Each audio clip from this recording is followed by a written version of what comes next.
Welcome back to the neighborhood, boys and girls. Our next guest is Michelle Bishop from Remax One. Welcome to the neighborhood, Michelle. Thank you so much. Thanks for coming by.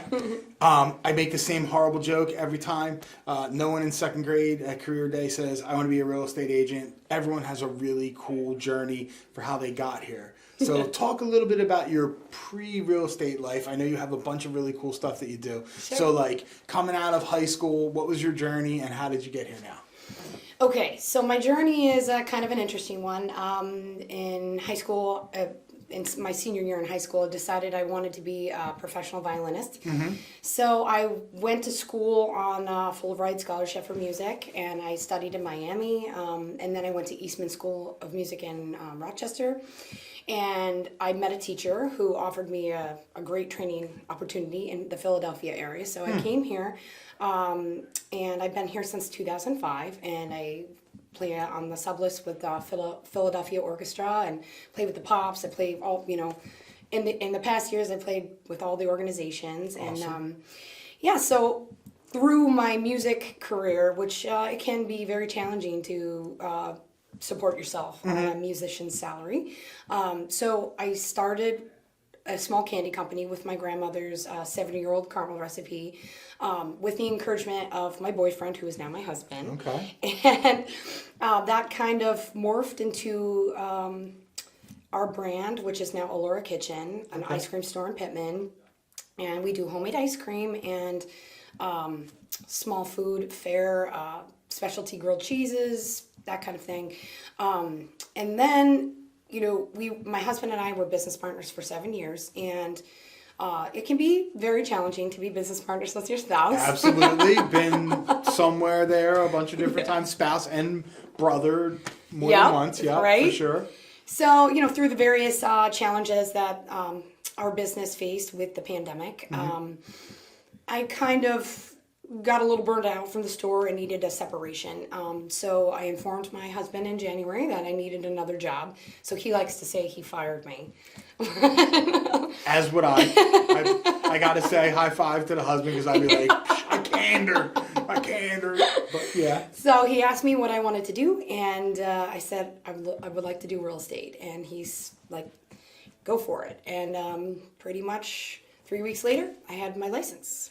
So I'm not really connecting the dots here. So you violin, ice cream, real estate. Like, where did that come from? Did you have a bunch of rental properties, or did you have a really awesome transaction that changed your life? Like, where would real estate come from out of all of that past thing? I think I had always been really interested in real estate. I had kind of a hobby of looking at listings, watching real estate shows on TV. Okay. And always had an interest in that, and I felt like my personality and all of the different hats I've worn for the various industries I've worked in would make a lot of sense for me.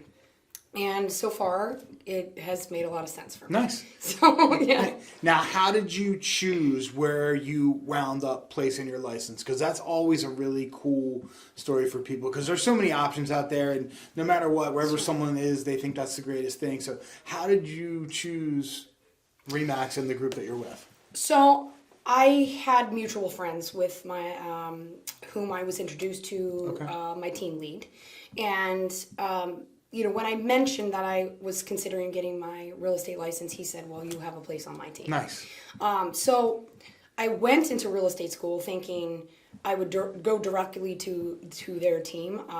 But then, our instructor strongly encouraged people to take multiple interviews with different brokerages. So I felt like maybe it would be a good idea for me just to make sure I was making the correct decision and not just going on the team because they were my friends. Not to discredit them. Right. I just knew that I would like to get an experience. So I did. I took 3 different interviews, and I did wind up making the decision to go back where I thought I would be. And I had heard some, that it's hard for a beginning agent to start at Remax. So that being said, I don't stop. I just keep going. Yeah. I mean, listen, I've heard a million, this is the best, Remax, EXP, Keller Williams. Sure. Everybody likes it. I know your team lead. He's like a stud. He's a super producer. He's someone who's been in the business for a while. So really, if you're, I don't want to say the company doesn't matter, but it's really the person that matters. You know what I mean? Like if he was at Joe Blow Real Estate, the leader is really where you're going. So working for him is the important thing. But it's good that it's funny, most younger real estate agents that I talk to, and I don't mean age-wise, I mean time in the business, they don't go on 3 interviews when they go. They go somewhere and they hear one person and they're like, oh, I was at this real estate school and they said this, so I chose that. And I'm like, you didn't, like that would be like marrying the first person you went on a date with. Like, you got to talk to at least 2 or 3 other people to find out that you're not getting lied to or whatever. So it's good that you got that advice and actually took it and went through. Absolutely, and all of the different brokerages that I interviewed with had very interesting things that I was considering. But in the end, I think I made the right decision because they've helped mentor me and also have provided me to be my own agent within the team, which I think is extremely important. And John is mostly a listing agent. Are you doing mostly buyers? Are you doing listings as well? Or I was very lucky. Recently, I've worked with mostly buyers. However, I was the co-listing agent on four different properties this past year through friends or referrals or family. Okay. So. Now, as a new agent, what are some of the ways you're getting yourself in front of people? Are you a social media person? Are you TikTok, Facebook, Instagram? Are you cold calls, door knocking? How are you getting in front of people? I have done all of it. Okay. I am still learning how to market myself better every day. When I first entered the market, I hit the ground running. I had 0 systems in place, and I was just selling. Now I'm getting to the point where obviously, things are a little bit more complicated for buyers right now. The market's shifting. So I've had a little time to be able to try to really focus on, I use mostly Facebook for my social media platform. And, I have also done pre-foreclosure door knockings, expired knockings, and I've got listing appointments out of them. It's just, I'm trying to think outside of the box and just, attack it from all different angles and be creative with it. Nice. Now, as you say, you do mostly Facebook. Have you done Instagram and TikTok? I'm 50. I always age myself here. I had to hire my 16-year-old daughter to help me a little bit with the TikTok because I don't understand. I don't either. the TikTok thing. I totally understand the Facebook algorithm. I understand how to manipulate the system and get in front of who you need to get in front of there. TikTok, I just can't get it. I like to watch it. I'm like it's impossible not to get addicted while you're scrolling. Right. Total rabbit hole person. I'm like, there really are people on Mars. I see the face in the clouds. All these conspiracy theories. But then I'm like, but how can I do that and make people call me for a mortgage? Or how can someone sell real estate? Facebook, I know I can target it to geographic areas.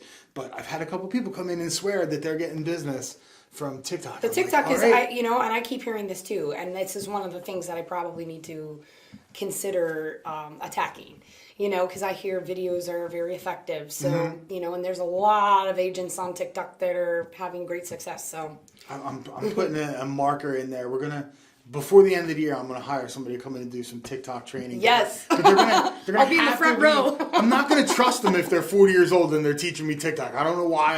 I'm like, look, you got to be like 25 or under. I don't want to hear it. Let me find the young kid who really knows TikTok and can understand it. Exactly. Because I know there's money in it. You know what I mean? Like, sure. I know my marketing brain says this is the future. I never got Snapchat for business, I didn't. I understand Instagram. I get that. I can see the videos. You have your people that's out there, but man, I think the older than millennial people that figure out TikTok will make a lot of money from Absolutely. it. You know what I mean? Yeah. I understand the millennials, and that's why I hire younger agents to come in. We just hired another agent who's 21. He's Ukrainian. He's going to go nuts with all the TikTok videos and all that stuff. Cool. But I definitely want to do some stuff with some other agents because it's awesome to promote yourself and be out there and get in business. All right, so now we talked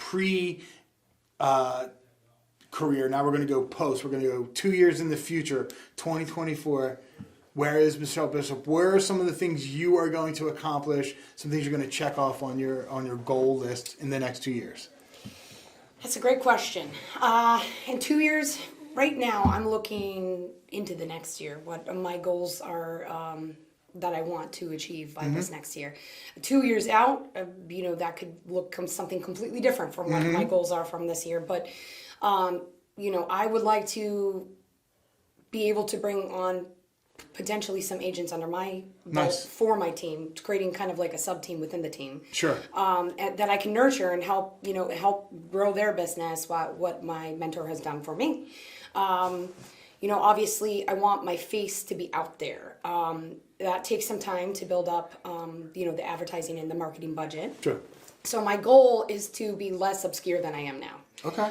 That if people just kind of ingrain my face in their memory. Yeah.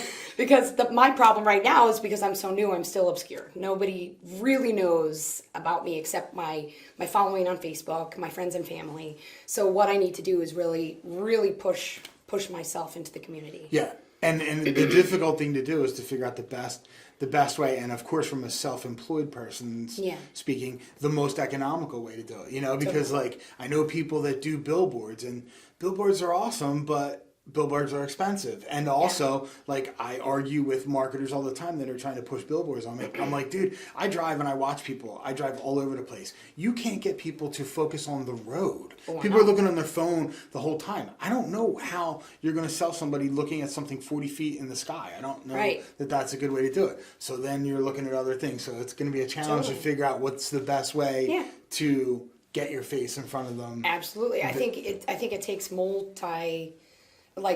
many different things to get your face. Which is why we do this, to get our names out there, to get our faces out there, and to get a little bit of the personal side, because the face is awesome, and to get people to recognize who you are is great. But then it's also even deeper now, because people don't just want to do business with a face. They want to do business with someone they relate to, or someone that might have kids their same age, or that likes. I find the craziest stuff. I talk about it all the time. I post on Facebook for years and years and years, and the number one post that I've had the reaction to, and strangers and people that I wanted to get in front of for years and who never ever commented on anything, was when my dog passed away, when we had to put my dog down. I know. 150 people commented on it, and real estate agents that I'd messaged 2 times a week for 6 years, never responded to anything, responded to that. So it's like, that's more of the challenge for us here in a digital age, to get them to know who we are as people. Absolutely. You know what I mean? And I think my goal for how my social media platform, how I try to do my posts is, for real estate, is very much a personal message that I'm trying to convey. And I do, I have generated some business from Facebook and just sharing my personal experience. Instead of, I find a lot of people or agents will just put like something, a paper up there that has the interest rates or this and that, or, things like that. But people don't really interact with those kinds of posts, at what I found out. I think they really like that personal aspect. So that's how I'm trying to attack that. So now, kind of delving into that area here, what do you do outside of real estate? You did talk about music and stuff. What do you do outside of real estate? Either personal development, spirit, mental, brain. What do you do to like fill that side of your life for enjoyment, energy, passion, whatever? What's like the other side of you? What do you do for fun? So my husband and I used to be elite bike racers. So we were sponsored athletes. Mountain bike? Yeah, mountain bikes, cyclocross, road bikes. I did a little track for a while. So I have a very big community with cycling. Since we got our store and had a child, we don't race right now, but that's not out of the question for the future. Okay. But I work out every day, so I have a nice community with the gym. We love to cook and make fancy cocktails, Right, and right. you know, so that's some of like the fun. One child, you said? Yeah, How old? He's 5. Okay, sweet. He's crazy. Kids are the best. Kids are always the easiest way to talk to anybody. Like, it could be the most stoic person in the world. And if you get them to talk about their kids, they're like, oh yeah, my kid's awesome. Yeah. Awesome, great. Okay, last question, personal question. Sure. You want sports or music? Do I want? Yep, that's your 2 topics. You want to do sports topic or music topic? Either or. I'm Okay. easy. So Take it away. we'll go music. Cool. You can have any person, band, performer, anything, past, present, history, alive or dead, come to your house on Friday night and play 2 songs. Who's the performer, band, and what are the 2 songs you want to hear? Oh, good Lord. Oh man, that's a good question. Okay, so one for the classical realm. I would love to see the original Bach Okay. performing. That would Okay. be pretty fantastic. That Pretty would much be crazy awesome. everybody in the music realm, like all of them were influenced by Bach. So, and he's just the staple. Bach and Mozart, either or. Both Either of or. them. Yeah. Okay. Let's see. For classical rock or anything, gosh, I have like very eclectic. I love taste eclectic in musical music. taste, right. I don't listen to country really. That's not my jam. Points right there. Points right there. That's awesome. Not my jam. Yeah. But I'm not country and I'm not new rap. Old rap, I'm Yeah. okay with, you know. I know, NWA, old rap is Ice my jam Cube, too, yeah. I'm good with all that. New stuff, Lil Wayne, not so much. No offense if you're watching this, Lil Wayne, which you're not. But, you know, Yeah. new school stuff, voice boxes, auto-tune, can't do it. yeah, Old school rap, I'm okay with. Heavy metal, sweet, classic rock, great. yeah. And I would love Elton John. Okay, all right. And yeah, Benny and the Jets. Benny and the Jets That's would a be good awesome. song, That is man. a good song. That'd be great live. Michelle, thank you so much Thank you for so coming much. by. Thanks for having me. That'll do it for this week of Mr. Mortgage's Neighborhood. We'll see you next week.